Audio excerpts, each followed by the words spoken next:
Bismillahirrahmanirrahim. Assalamualaikum warahmatullahi wabarakatuh. Alhamdulillah, Masya Allah, Tabarakallah. Senang sekali kita kembali dalam program Indahnya Ramadan yang selalu menemani Anda di santap sahur Anda selama sepanjang 30 hari. Setiap hari hadir pukul 3.30 sampai 4.30. Nah, ini kita akan angkat tema yang sebenarnya sangat sering sekali ditanyakan oleh pemirsa dan juga para jamaah di sini, yaitu fikih seputar puasa. Nah, ini saya menampung beberapa pertanyaan-pertanyaan yang sudah saya tampung, yang ini sebenarnya malu-malu nih Ustadz Yai Haris Hakam dan juga Ustadz Abu Somad. Ada beberapa pertanyaan yang sudah saya tampung beberapa hari kemarin yang titip ke saya untuk ditanyakan langsung ke Ustadz dan juga Kiai Haris Hakam. Nanti juga para jamaah boleh bertanya nanti ya.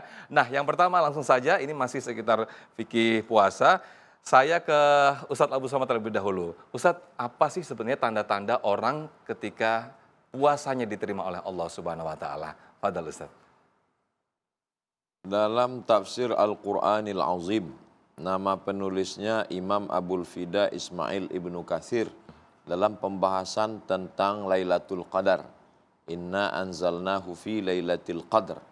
Kata beliau, tidak ada orang yang tahu siapa dapat Lailatul Qadar. Tidak ada yang tahu siapa dapat taubat nasuha.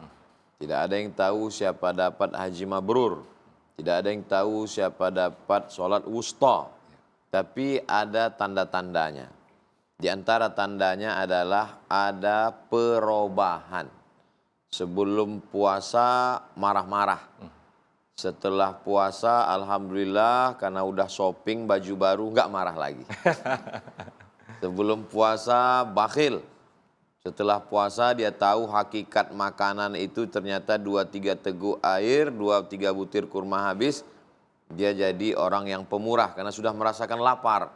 Ada seminar lapar internasional, panitianya kenyang, narasumbernya kenyang, pesertanya kenyang. Nggak menghasilkan apa-apa. Islam tidak mengajarkan lapar menurut etimologi, terminologi. Lapar langsung rasakan. Sebelum dia puasa, dia orangnya lalai sholatnya. Tapi setelah puasa menjadi on time. Orang Indonesia ada yang mengatakan tidak tepat waktu. Buktinya orang Indonesia semua tepat waktu, khusus di bulan puasa, terlebih lagi waktu buka puasa. Lalu kemudian sebelum puasa orangnya amat sangat mudah tersinggung bicara aib orang lain. Tapi setelah puasa ketika ada yang mengajak dia bicara aib orang lain, stop, saya sedang puasa. Nanti habis buka puasa kita teruskan. Bicara. Nah, jadi ada perubahan-perubahan dan perubahannya itu tidak temporer. Perubahannya tidak limited. Perubahan yang betul-betul berubah karena Allah SWT. Mudah-mudahan setelah Ramadan kita ada perubahan ke yang lebih baik insyaAllah. Amin, amin. Demikian Ustaz Sufyan. Baik, terima kasih Uas. Saya berikutnya ke Kiai Haris Hakam. Ada pertanyaan juga yang ditampung ke saya. Yai, ini batalkah puasa jika melihat aurat secara tak sengaja? Ini hukumnya seperti apa nih Yai? Silakan Yai. Melihat aurat orang. Iya, lihat aurat orang. Iya. Kalau lihat aurat sendiri nggak batal ya? Baik, terima kasih izin Tuan Guru.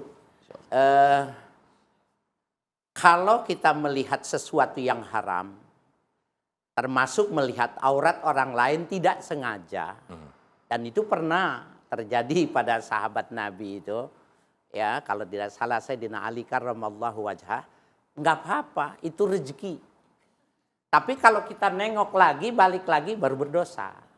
Karena jadi perbuatan refleks itu tidak dihukumkan. Ya, refleks itu gerakan yang tidak diinginkan. Bahkan di dalam sholat, orang yang lata, kalau dia terkaget gitu, nggak batal sholatnya karena itu refleks. Jadi dia baru batal ketika dia mengatakan sesuatu itu bil qasdi, ada maksudnya. Nah, oleh karena itu sama dengan pertanyaan ini, maka bisa jadi ya sebenarnya yang semacam itu termasuk yang ma'fun anhu, yang dimaafkan. Baik, terima kasih Yai Haris. Nah, ini pasti mewakili pertanyaan dari ibu-ibu dan juga para ibu-ibu juga yang ada di rumah. Ini bagaimana cara mengkodok puasa bagi ibu hamil dan ibu menyusui. Fadhal Ustaz Abdul Somad. Faman kana minkum maridhan, siapa yang sakit, au ala safarin atau musafir, fa'iddatum min ayyamin ukhar, maka ganti di hari yang lain. Jadi bagi bapak ibu yang sakit di bulan suci Ramadan, tapi ada juga ini kiai sakitnya siang aja, malam sehat. Bagi yang sakit atau musafir jarak qasar salat, menurut Ustadz ini 82, 85, saya pakai Al-Fiqhul Islami wa Adillatu Syekh Wahbah Zuhaili 88,9, lengkapkan aja jadi 890 biar mudah ngingatnya. Wali Songo. Nah ini maka dia boleh diganti di hari yang lain, di Syawal, Zulqa'dah, Zulhijjah. Wa 'alal ladzina yutiqunahu, bagi yang tidak sanggup puasa karena tua renta atau karena sakit yang tidak ada obatnya sampai mati sakit terus. Bukan hanya di Ramadan sakit. Syawal sakit, Zulqa'dah sakit, Zulhijjah sakit. Fidyatun ta'amu miskin, maka bayar fidyah. Sudah ditetapkan oleh Kementerian Agama, satu harinya berapa, kali 10 hari, 20 hari, 30 hari, bayarkan ke fakir. Ke fidyatun ta'amu miskin, bayarkan ke miskin.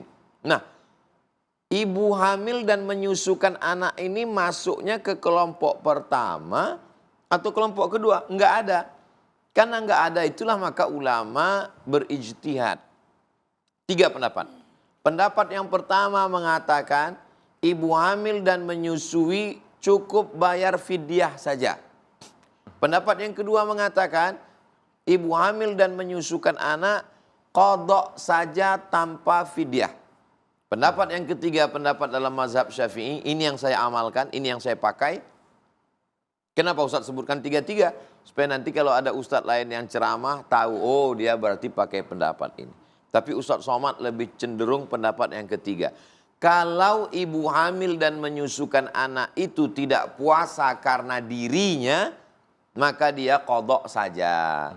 Tapi kalau ada unsur anaknya, kata dokter, ibunya insya Allah sehat. Tapi anaknya ini, janinnya, kalau ada unsur lain dari dirinya, yaitu unsur janinnya, bayinya, anaknya, maka dia kena 2, qadha dan fidyah. Saya ulang lagi, agak unik pendapat mazhab Syafi'i. Ya. Kalau dia tidak puasa karena dirinya saja, qadha saja.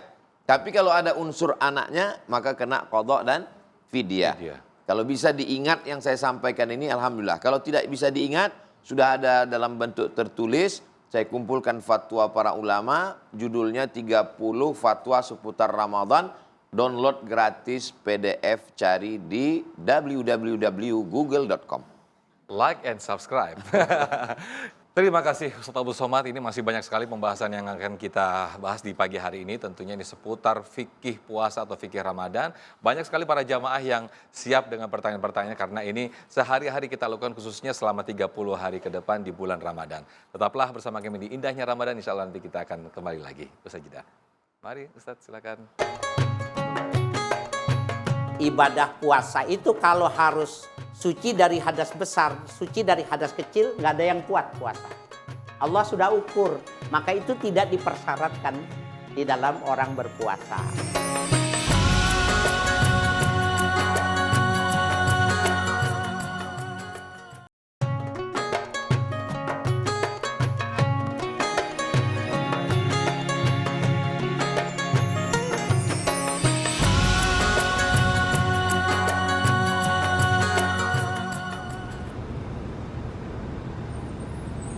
Baik, pemirsa Indahnya Ramadan, di episode ini sengaja kami hadirkan khusus pertanyaan fikih seputar puasa atau fikih seputar Ramadan. Saya persilakan para jamaah yang di sini. Siapa yang mau nanya? Oke, saya ke ibu-ibu terlebih dahulu deh. Mana nih ibu-ibu yang sudah siap dengan mic-nya? Silakan, boleh berdiri? Oke, iya, silakan. Iya, silakan Ibu. Iya, langsung aja mic-nya. Terima kasih. Bismillahirrahmanirrahim.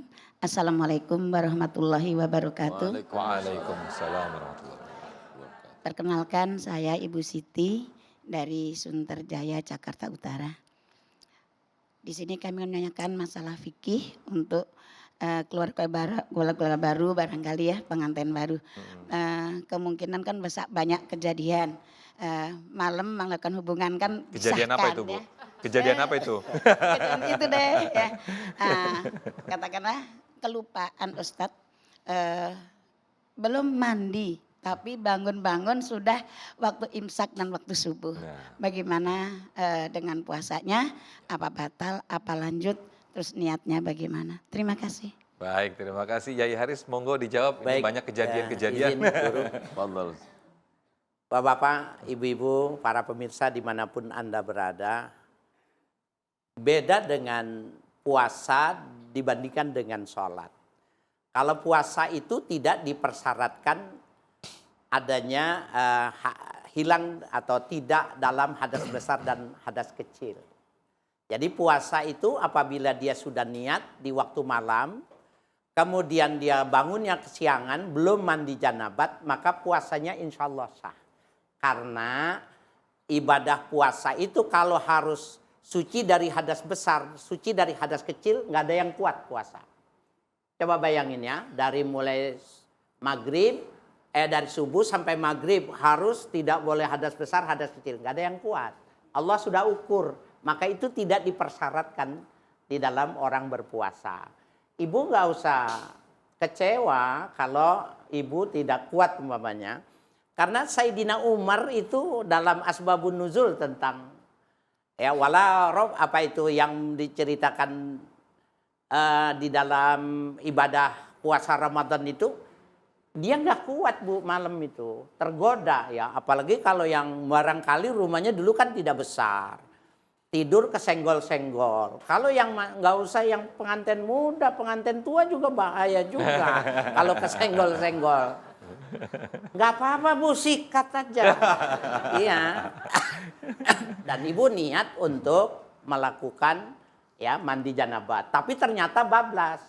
Ya berarti ibu cuma tidak sahur saja. Ya boleh kelas Sayyidina Umar aja nggak kuat, apalagi kelas model kita ya Bu ya. Jadi tidak mengapa ya, tidak diharuskan. Baik, terima kasih Kiai Haris Hakam, dan saya mungkin ke Ustadz Abu Somad. Ustadz, ada tidak sih pekerjaan khusus atau sesuatu pekerjaan yang itu membolehkan kita untuk tidak berpuasa? Mungkin selama ini kita melihat ada banyak yang kuli yang di jalan-jalanan itu banyak yang tidak puasa, tapi sebetulnya juga ketika dia memaksakan diri untuk berpuasa, mungkin pahalanya kan lebih besar mungkin. Silakan Ustadz Abu Somad. Saya kalau menyampaikan sesuatu tidak semuanya untuk diamalkan. Jadi kalau saya menjawab ada 3 mazhab, saya sebutkan 3-tiganya, itu sekedar pengetahuan saja. Yang diamalkan itu tetap yang mazhab Syafi'i. Tujuannya supaya jamaah tahu dan tidak menyalahkan yang berbeda. Itu saja. Jadi tentang masalah ada pekerjaan berat yang membuat orang boleh tidak puasa, itu fatwanya dari mufti Mesir namanya Syekh Muhammad Abduh, meninggal tahun 1905.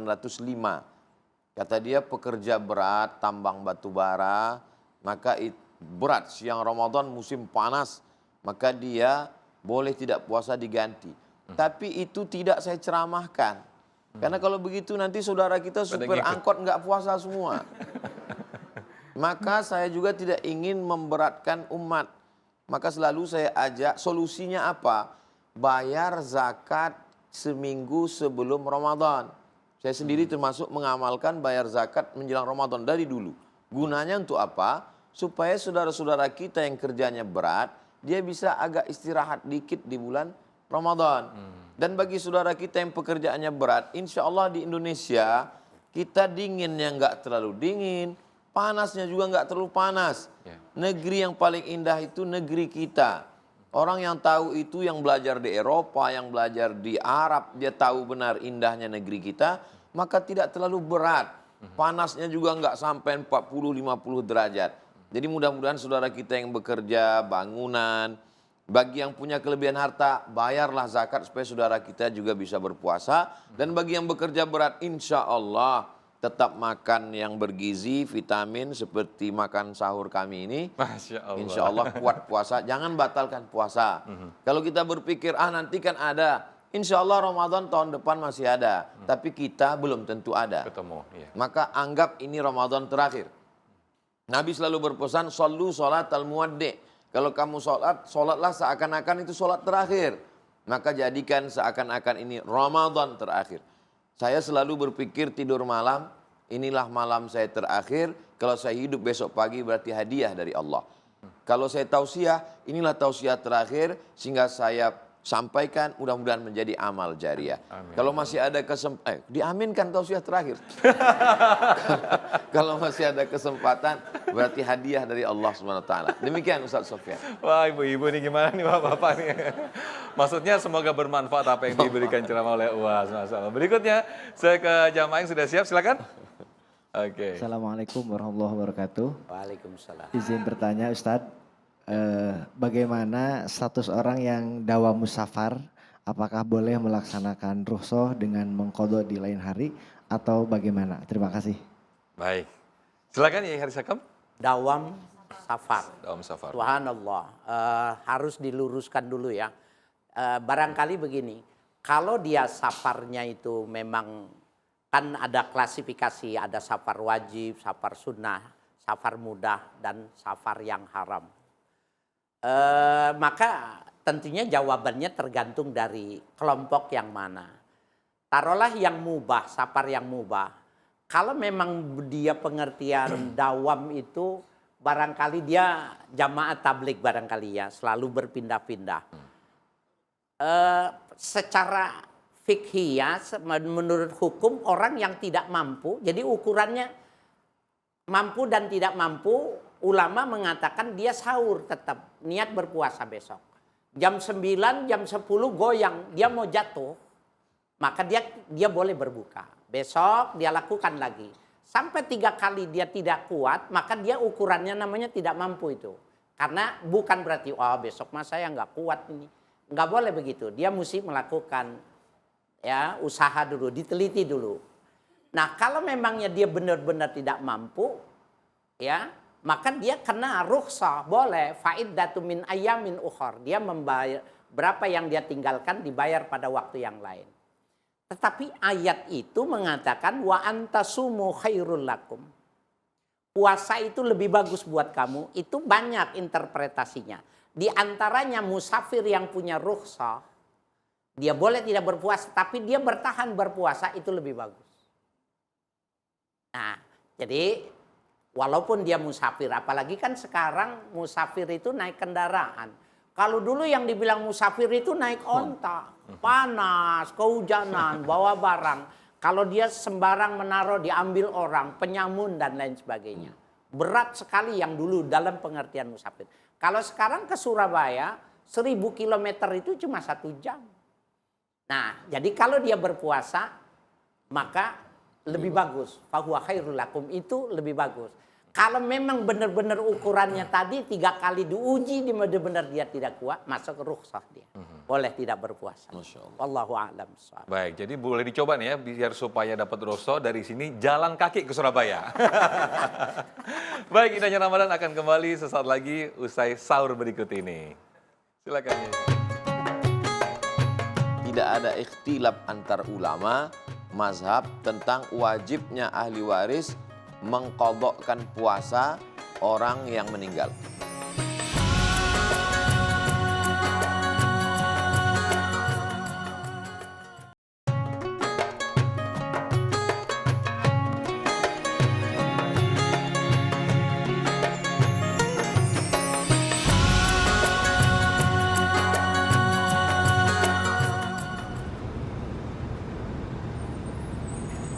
Baik, Masya Allah, Tabarakallah, kita masih di Indahnya Ramadan dan masih seputar pertanyaan fikih puasa yang sangat menarik sekali apa yang diberikan oleh jamaah ini. Pertanyaan-pertanyaannya, saya sudah menampung, ada beberapa pertanyaan. Pertama, saya ke UAS terlebih dahulu. UAS, apa hukumnya bagi yang meninggal tapi belum mengqadha puasanya?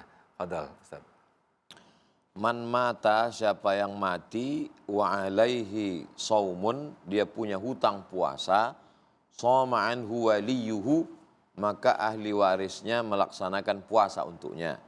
Hadis ini dimuat oleh Imam Ibnu Hajar Al-Asqalani Al-Hafiz dalam Bulughul Maram min Adillatil Ahkam, menunjukkan kuat dalil hukumnya.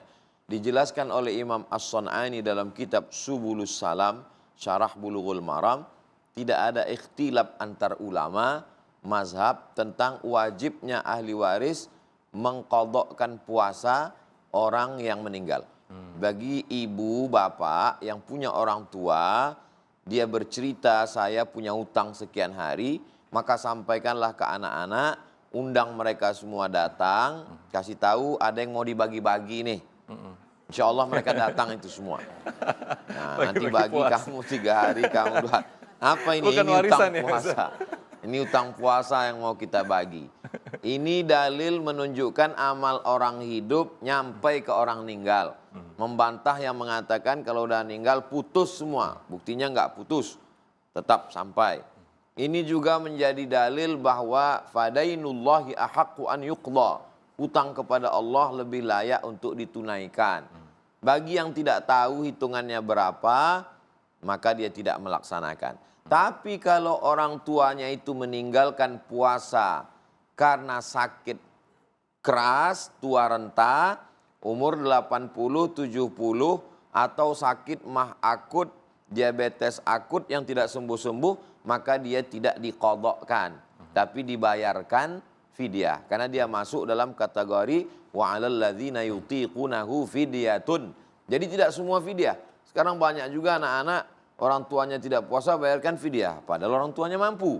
Maka tidak dibayarkan fidyah tapi qadha. Adapun yang sakit tua renta, sakit keras, tak sanggup karena usia, maka dibayarkan fidyah. Demikian, wallahu a'lam bishawab. Baik, terima kasih Uas. Berikutnya saya ke Kiai Haji Haris Hakam. Bagaimana hukumnya, Yai? Apakah puasa ini diteruskan ataukah batal ketika harus suntik, misalnya vaksin, kemudian donor darah? Ini bagaimana, Yai? Apakah harus batal atau diteruskan puasanya? Subhanallah, ya tahun kemarin, Ramadan kemarin ini terjadi Ya.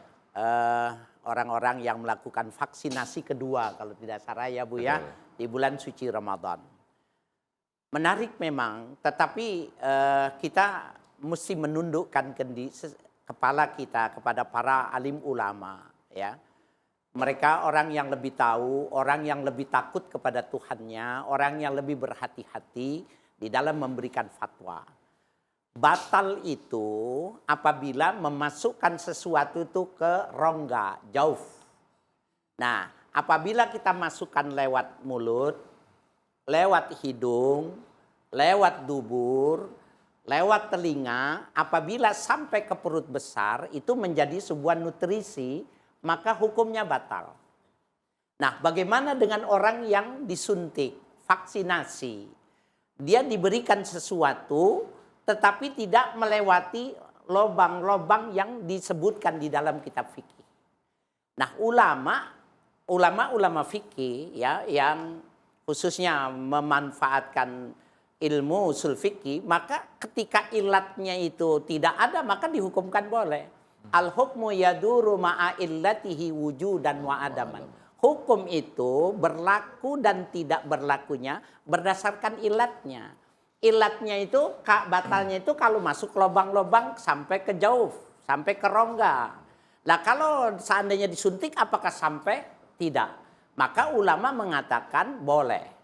Barangkali lebih berhati-hati mereka mengatakan ini kalau pada waktu COVID-19 kemarin itu, yang kedua alasannya itu karena dianggap sesuatu yang sampai pada level maqasidus syar'i, hifdzun nafas. Memelihara nyawa itu lebih utama. Masya Allah. Nah, sehingga dengan dua argumentasi itu tadi, ya kalau Imam Al-Ghazali mengatakan dua argumentasi dengan yang satu punya argumentasi itu, maka lebih unggul yang punya dua. Al-ba'itsain ya lil amal. Dua pendorong yang melahirkan satu perbuatan. Maka tidak batal insya Allah karena tidak memenuhi kriteria ya orang yang memasukkan sesuatu ke jauh. Nah, cuma ada masalahnya ini Ustadz Sofyan. Ya.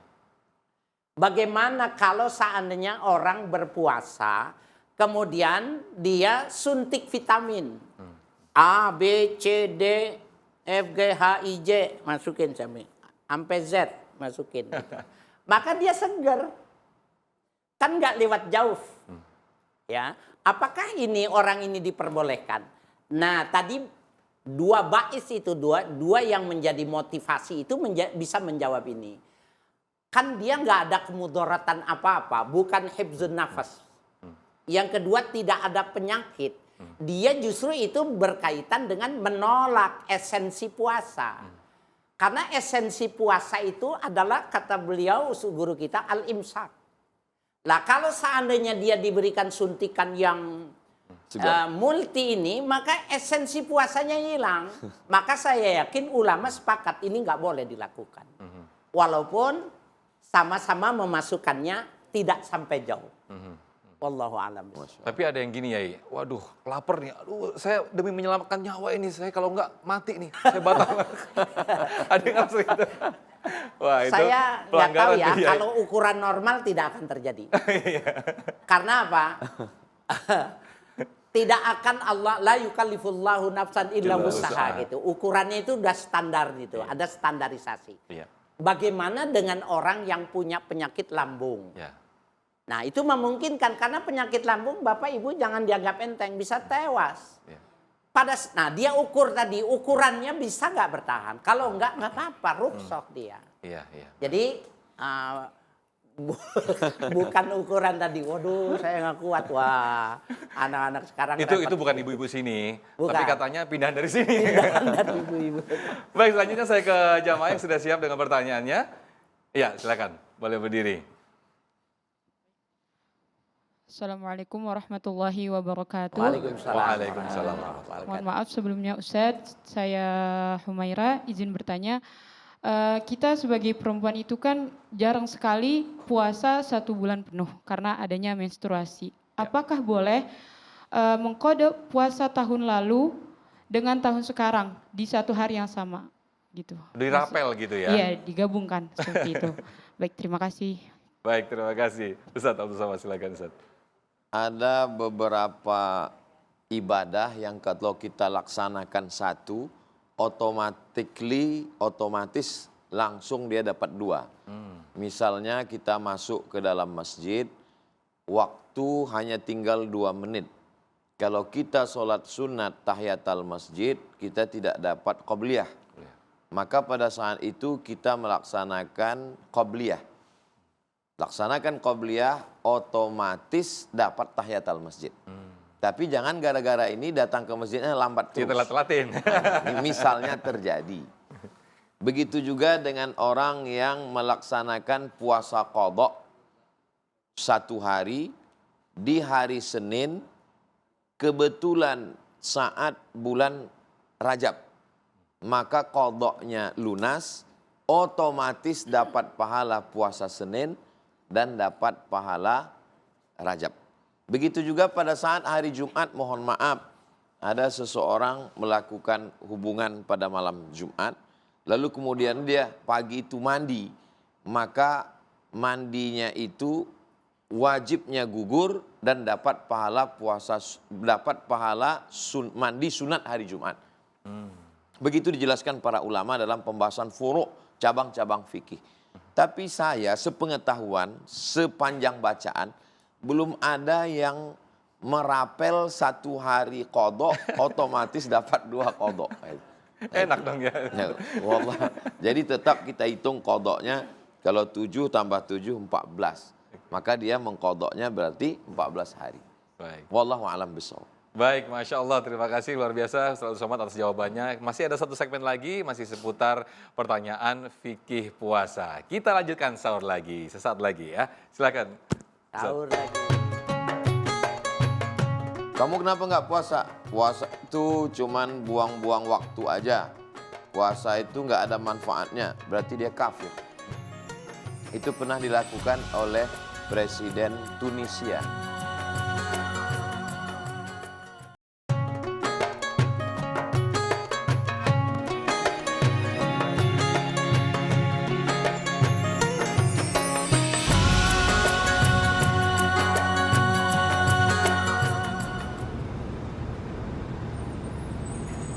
Baik, pemirsa, masih di indahnya Ramadan dan masih episode khusus tanya jawab seputar fikih puasa. Saya langsung persilakan para jamaah yang ada di sini dengan mengajukan pertanyaan. Silakan ibu-ibu. Oke, silakan, boleh berdiri ibu. Assalamualaikum warahmatullahi wabarakatuh. Waalaikumsalam.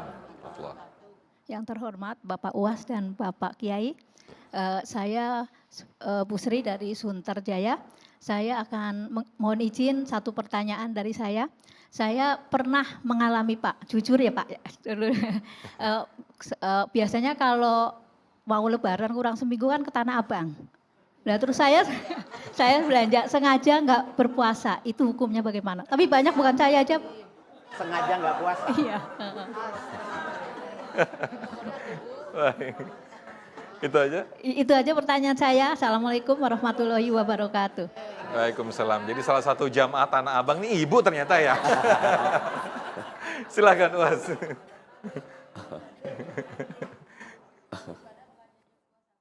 Silakan Ustaz Abdul Somad. Kalau meninggalkan syariat, apakah itu puasa, apakah itu sholat, apakah itu zakat, apakah itu haji, umroh, meninggalkan syariat itu motivasinya dua. Yang pertama, kalau meninggalkan syariat karena ingkar. Kamu kenapa nggak puasa? Puasa itu cuman buang-buang waktu aja. Puasa itu nggak ada manfaatnya, berarti dia kafir. Itu pernah dilakukan oleh Presiden Tunisia. Siaran langsung, namanya Habib Bourguiba. Dia mengajak masyarakatnya, mari minum bersama-sama. Karena puasa ini hanya melemahkan etos kerja. Karena kata dia dengan berpuasa, maka karyawan-karyawan pabrik untuk pembuatan minyak zaitun menurun. Dan akhirnya, na'udzubillah, terjadi kudeta, tergulingkan, dihinakan di dunia dan dihinakan di akhirat. Maka orang yang meninggalkan puasa, maka dia berarti kalau dia ingkar dengan ayat itu, na'udzubillah, bisa murtad, bisa kafir. Tapi kalau meninggalkan itu dia tidak ingkar, hanya sekedar tidak mau, maka dia fasik.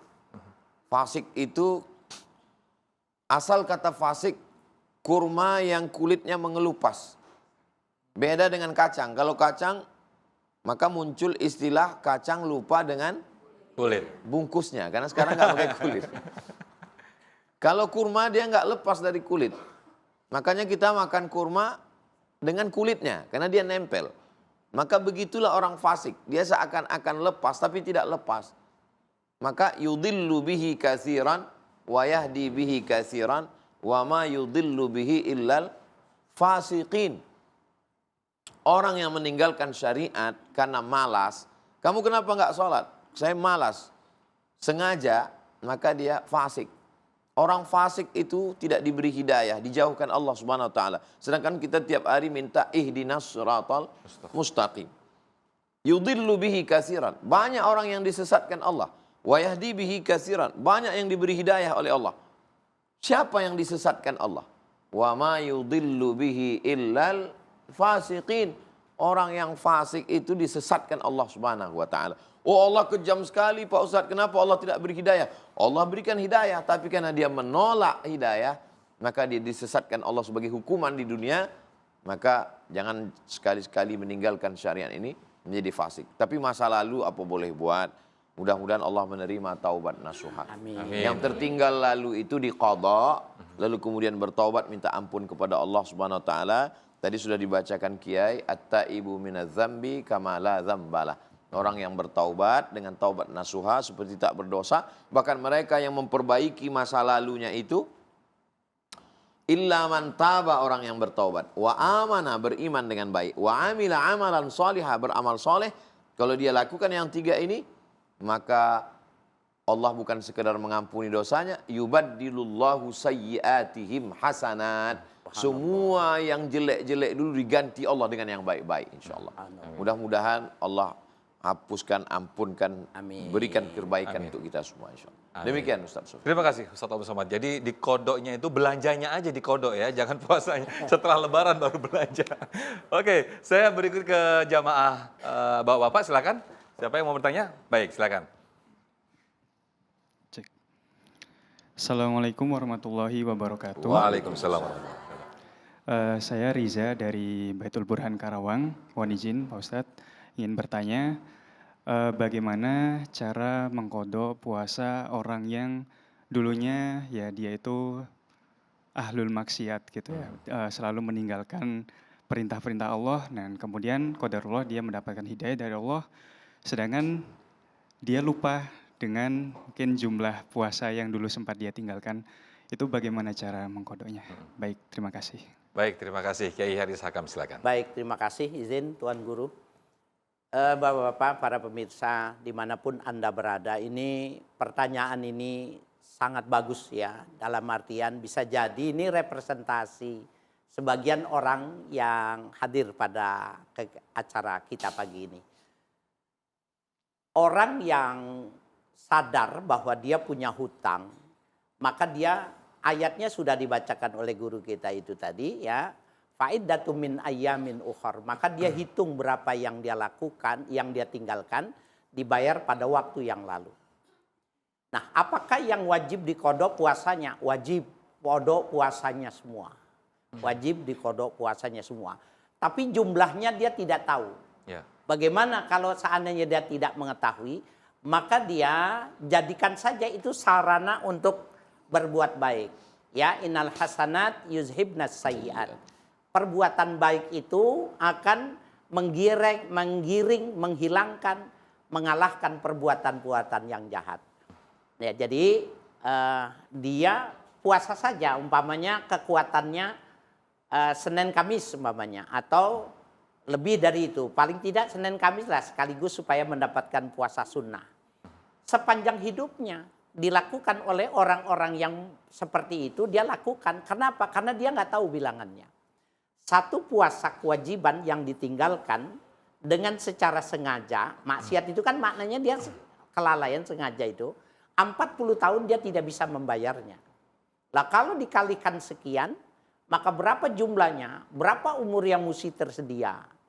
Nah itu berat bagi orang itu, maka dia niatkan saja dengan apa itu, dia husnuzon, selalu ingin membayar seumur hidupnya, walaupun 2 tahun setelah itu dia meninggal. Maka menurut Allah, kalau dia umurnya panjang pasti terbayar. Itu mengapa umur 70 tahun di dunia, balasannya selama-lamanya di sorga. 70 tahun durhaka di dunia, di nerakanya selama-lamanya. Karena dua-duanya ini, kalau umurnya panjang pasti dia akan melakukan kesalahan itu. Nah yang kedua, bagaimana dengan sholat? Nggak mungkin ya. Nah sholat ini terjadi perbedaan pendapat. Kalau kita lihat orang-orang yang dari kalangan para muhaddisin, beliau lebih cenderung untuk mengatakan bertaubat, meninggalkan sholat itu dengan bertaubat. Ya, saya punya guru Allah yarham Syekh Muhammad Muhajirin Amsar, ya Bekasi itu, penulis kitab Misbahuz Zulam. Beliau tulen ya, orang yang menguasai hadis, ya murid dari Syekh Muhammad Yasin bin Muhammad Isa Al-Fadani Al-Makki. Beliau mengatakan bertaubat. Kenapa? Mengkodok sholat itu mengkias dengan mengkodok puasa. Karena sama-sama rukun Islam, maka itu dikias. Tetapi apakah kias itu berlaku secara general? Apakah fatwa seseorang itu berlaku seperti halnya hukum syariat nas, Al-Quran dan Al-Hadis? Orang mengatakan, ya para ulama mengatakan tidak wajib, tidak harus. Sehingga Bapak saya sekalian, kalau mengikuti paham dari ya mazhab kita Syafi'i, maka kita qiyas adalah salah satu sumber hukum Islam. Al-Quran, hadis, ijma, dan qiyas itu adalah sumber hukum Islam. Jadi boleh kita itu mengkodok sholat itu mengqiyas dengan mengkodok Ramadan. Bagaimana caranya? Sebisanya kita sebelum sholat wajib kita mengkodok, kemudian baru sholat wajib. Begitu dan seterusnya. Wallahu a'lam. Baik, terima kasih Kiai Haji Haris Hakam, Ustadz Abdul Somad, terima kasih atas waktunya. Tak terasa kita sudah di penghujung acara indahnya Ramadan. Masya Allah, mudah-mudahan apa yang disampaikan oleh guru-guru kita tadi menambah khasanah keislaman kita dan semakin menambah semangat kita untuk mengerjakan puasa sepanjang bulan Ramadan ini. Akhir kata saya Muhammad Sofyan, Kiai Haji Haris Hakam dan juga Ustadz Abdul Somad pamit undur diri. Terima kasih. Wassalamualaikum warahmatullahi wabarakatuh. Waalaikumsalam. Ustadz Abdul Somad, fadhal. Doa. Allahumma allimna ma yanfa'una, ya Allah ajarkan pada kami ilmu yang bermanfaat, wanfa'na bima 'allamtana, semua yang sudah Engkau ajarkan bagi kami buat dia berguna untuk kami. Allahumma inna na'udzubika min ilmin la yanfa', jauhkan kami dari ilmu yang tidak bermanfaat. Wa min qalbin la yakhsha', jauhkan kami dari hati yang tidak takut. Wa min nafsin la tashba', jauhkan kami dari nafsu yang tak pernah kenyang. Wa min du'ain la yusma', jauhkan kami dari doa yang tidak dikabulkan. Allahumma faqihna fid din, dalamkan ilmu agama kami. Warzuqna fahmal mursalin, berikan kami pemahaman seperti yang kau berikan kepada para nabi dan wali-walimu ya Allah. Allahumma aftah lana futuhal arifin, bukakan pintu hati kami. Wa sallallahu ala sayyidina Muhammad wa ala alihi wa sahbihi wa sallam walhamdulillahi rabbil alamin.